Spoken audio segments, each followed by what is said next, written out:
Assalamualaikum warahmatullahi wabarakatuh. Kembali lagi di channel Bagong Cerpen. Untuk kisah kali ini saya akan membawakan sebuah cerita yang berjudul Petaka Persaingan Penjual Daging. Sebelum kita lanjut ke ceritanya, tekan dulu tombol like video ini. Dan jangan lupa tekan juga tombol subscribe channel ini. Nyalakan juga lonceng notifikasinya, agar tidak ketinggalan cerita-cerita lainnya dari channel ini. Dan seperti apa untuk kisah kali ini? Langsung saja kita masuk ke ceritanya. Di sebuah pasar tradisional yang sudah ada sejak puluhan tahun, dua pedagang daging yang dikenal dengan nama Joko dan Wawan telah lama menjadi pesaing sengit. Standby. Mereka berlomba untuk menarik perhatian pembeli dengan kualitas daging terbaik yang mereka tawarkan. Pasar yang terletak di pinggir kota itu selalu ramai dengan aktivitas. Namun persaingan antara mereka berdua mulai memasuki level yang jauh lebih berbahaya. Joko dikenal sebagai pedagang yang rajin dan jujur. Ia selalu memastikan daging yang dijualnya segar dan berkualitas tinggi. Sedangkan Wawan, meskipun memiliki daging yang tak kalah baik, seringkali menggunakan trik licik untuk mendapatkan keuntungan lebih. Ia pernah mengeluarkan daging lama dengan cara menyembunyikan bau. Busuknya menggunakan rempah-rempah dan pewangi. Bahkan beberapa orang menggosipkan bahwa Wawan juga bekerja sama dengan calo-calo penyembelihan yang tidak tercatat, yang memungkinkan dia untuk membeli daging lebih murah dari peternak. Suatu hari, setelah persaingan mereka semakin sengit, Joko mulai merasa ada yang aneh. Ada yang tidak beres dengan pasar itu. Beberapa pelanggan yang biasanya datang setiap hari mulai mengeluh tentang kualitas daging Wawan yang tampaknya semakin buruk. Namun, yang mengejutkan adalah semakin banyak pembeli yang berpindah ke lapaknya Wawan, meskipun kualitas dagingnya meragukan. Joko tidak tinggal diam. Ia mulai memperhatikan Wawan lebih dekat, mengamati gerak-geriknya. Pada suatu malam, Joko terbangun dari tiduran, merasa gelisah. Sesuatu seperti suara berderit terdengar di luar rumahnya. Ketika ia membuka pintu, ia terkejut melihat Wawan berdiri di depan pintu, rumahnya dengan ekspresi wajah yang aneh. Wawan tidak berbicara, hanya tersenyum dingin. "Joko, kamu harus berhati-hati. Ada banyak hal yang tidak kamu tahu tentang pasar ini," ujar Wawan dengan suara rendah, sebelum akhirnya berjalan pergi meninggalkan rumah Joko. Keesokan harinya, Joko merasa semakin khawatir. Ibu saya bertanya apakah ada yang tidak beres dengan pasokan daging yang dijualnya. Ternyata, banyak pedagang lain yang mulai mengeluh tentang adanya pasokan daging berkualitas buruk yang tiba-tiba datang ke pasar mereka. Ketika Joko mengecek lebih dalam, ia menemukan hal yang mengejutkan. Daging yang didatangkan ke pasar ternyata tidak berasal dari peternakan biasa, tetapi dari tempat yang lebih gelap dan mencurigakan. Joko mengetahui bahwa Wawan berhubungan dengan seseorang yang terlibat dalam perdagangan daging ilegal dan praktik kotor yang melibatkan kekuatan gaib. Joko mulai merasa takut dan bimbang, apalagi saat ia mendengar desas-desus bahwa Wawan menggunakan ilmu hitam untuk meraup keuntungan. Wawan konon melakukan pemujaan terhadap makhluk gaib yang memberinya keberuntungan dalam berbisnis. Berita ini membuat Joko semakin penasaran dan ingin mengungkap kebenarannya. Malam itu Joko memutuskan untuk mengikuti Wawan setelah pasar tutup. Ia mengendap-endap dan mengikuti Wawan yang memasuki sebuah rumah tua di ujung desa. Rumah tersebut sudah lama kosong dan sering dikatakan sebagai tempat yang angker. Di dalam rumah itu, Joko menyaksikan dengan mata kepala sendiri bagaimana Wawan melakukan ritual dengan membawa beberapa potong daging segar dan meletakkannya di altar yang dipenuhi dengan lilin dan benda-benda aneh. Wawan terlihat sedang berdoa dengan suara lirih, memanggil sesuatu yang tidak bisa dipahami oleh Joko. "Yang Maha Kuasa, terima kasih atas kelancaran jualanku. Aku akan terus berdoa agar daging ini semakin laku, dan para pesaingku tak akan mampu mengalahkan keberuntunganku," ucap Wawan dengan suara rendah, seolah berbicara kepada sesuatu yang tak tampak di sekitarnya. Joko yang terkejut melihat ritual itu, tiba-tiba merasa ada yang menahan nafasnya. Ia merasa berat untuk bernafas, dan seolah ada sesuatu yang mengawasinya dari balik bayangan. Namun sebelum ia sempat melarikan diri, sosok hitam besar muncul di depannya. Makhluk itu berbentuk manusia, tetapi tubuhnya dipenuhi dengan daging yang membusuk dan bau amis yang menusuk. Sosok itu memandang Joko dengan mata merah menyala. "Apa yang kau cari, Joko? Apa kau ingin menghentikan rencanaku?" Suara itu bergema dalam pikiran Joko. Joko ketakutan, namun ia mencoba berlari keluar. Makhluk itu mengejarnya dengan kecepatan yang luar biasa, hampir membuatnya terjatuh. Beruntung, ia berhasil keluar dari rumah itu dan lari menuju rumahnya. Namun Joko merasa ada sesuatu yang berubah. Sejak malam itu, setiap kali ia menutup matanya, ia selalu melihat bayangan Wawan yang menyeringai dan mendengar suara bisikan makhluk yang sama. Keesokan harinya, Joko memutuskan untuk menantang Wawan dan membongkar segala kejahatannya. Namun saat ia sampai ke pasar, sesuatu yang lebih mengerikan terjadi. Semua pelanggan yang biasa datang, kini tampak seperti terbengong, seolah tubuh mereka tidak hidup. Joko melihat Wawan berdiri di tengah kerumunan, tersenyum lebar, dengan mata yang tidak terlihat manusiawi. Di sekelilingnya ada aura kegelapan yang menyelimuti pasar. "Sekarang aku yang akan menguasai pasar ini selamanya. Joko, tidak ada yang bisa menghentikanku," kata Wawan dengan suara penuh kemenangan. Joko akhirnya menyadari bahwa ia terjebak dalam permainan yang lebih besar dari yang ia bayangkan. Wawan telah memanggil kekuatan gaib untuk mengalahkannya, dan pasar daging itu kini menjadi ladang terkutuk yang tak bisa dibebaskan. Persaingan yang dimulai dengan bisnis biasa berakhir dengan kutukan yang mengerikan, dan tak ada yang tahu apakah Joko akan pernah bisa keluar dari cengkeraman kegelapan yang menjeratnya. Joko merasa dunia seakan berputar begitu cepat. Semua yang ia lihat berubah menjadi kabur, dan udara di sekitar pasar terasa semakin berat, seperti terperangkap dalam kabut gelap yang semakin tebal. Wawan, yang kini tampak seperti bukan manusia lagi, melangkah maju dengan penuh percaya diri, seakan mengendalikan segala sesuatu yang ada di sekitarnya. Suara tawa makhluk yang ia panggil mengisi setiap sudut pasar, menggema dan membuat perasaan Joko semakin mencekam. Joko berusaha mengumpulkan keberanian, melawan rasa takut yang terus menguasainya. Dengan segala kekuatan yang tersisa, ia berlari ke arah rumah tua tempat ia pernah melihat ritual mengerikan itu. Dalam hatinya, ia tahu bahwa satu-satunya cara untuk menghentikan Wawan adalah dengan menghancurkan kekuatan gaib yang telah ia panggil. Begitu tiba di rumah tua itu, Joko menemukan altar yang masih dikelilingi lilin-lilin yang sudah mulai padam. Hanya ada satu hal yang tersisa, sebuah pisau ritual yang tergeletak di atas meja altar. Tanpa ragu, Joko mengambil pisau itu, berharap bisa menggunakannya untuk memutuskan hubungan Wawan dengan makhluk gaib yang telah ia sembah. Namun begitu Joko memegang pisau itu, ia merasakan sensasi dingin yang menyusup hingga ke tulang sumsum. Sesuatu mengalir melalui tubuhnya, membuatnya sejenak tak mampu bergerak. Sosok yang sebelumnya hanya mengintai di balik bayangan kini muncul di hadapannya. Wajahnya penuh dengan kebencian. "Berani-beraninya kau melawan kami." Dan suara itu bergema begitu kuat, seolah menggetarkan dinding rumah. Joko merasakan tangan makhluk itu mencengkeram bahunya dengan kuat, hampir membuatnya terjatuh. Namun dengan segala kekuatan yang tersisa, ia berteriak, "Uskuti tak akan biarkan kau menguasai semuanya."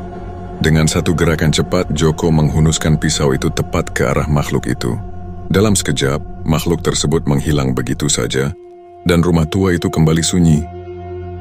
Joko terjatuh ke lantai terengah-engah, namun ia merasa kekuatan yang menguasai pasar itu mulai menghilang. Keesokan harinya ketika Joko kembali ke pasar, ia melihat perubahan yang mencolok. Wawan yang dulu tampak menguasai segalanya kini terlihat lemah, tidak berdaya. Pelanggan yang dulu seperti terhipnotis kini kembali sadar, dan pasar mulai terasa seperti tempat yang normal kembali. Namun meskipun Wawan sudah tampak kehilangan pengaruhnya, Joko tahu bahwa semuanya belum berakhir.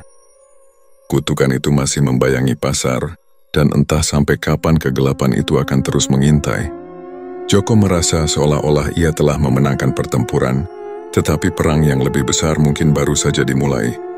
Pasar yang dulu ramai dengan keramaian kini mulai sepi kembali, dan Joko hanya bisa menatap ke arah pasar yang seakan memiliki cerita kelam yang takkan pernah hilang. Dunia ini ternyata penuh dengan rahasia dan kegelapan yang tak terduga. Hari-hari setelah kejadian itu berlalu, Namun rasa cemas tetap menghantui Joko, meskipun Wawan tampak lemah dan pasar. Kembali normal, perasaan aneh itu tak kunjung hilang. Setiap kali ia melangkah keluar rumah, ada rasa seolah-olah seseorang atau sesuatu mengawasinya. Suara langkah kaki yang tidak terlihat semakin sering terdengar, dan bayangan yang tak jelas muncul di setiap sudut pasar.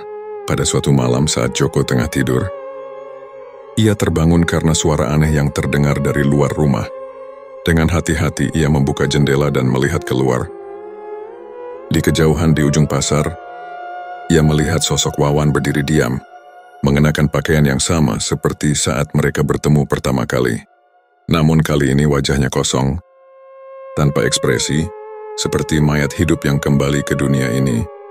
Joko merasa tubuhnya kaku, terbelenggu rasa takut yang begitu dalam. Ia tahu, meskipun Wawan tampak seperti manusia biasa, ada sesuatu yang lebih gelap yang menguasainya. Wawan tidak hanya kembali ke pasar, tetapi sepertinya ia sudah terikat selamanya.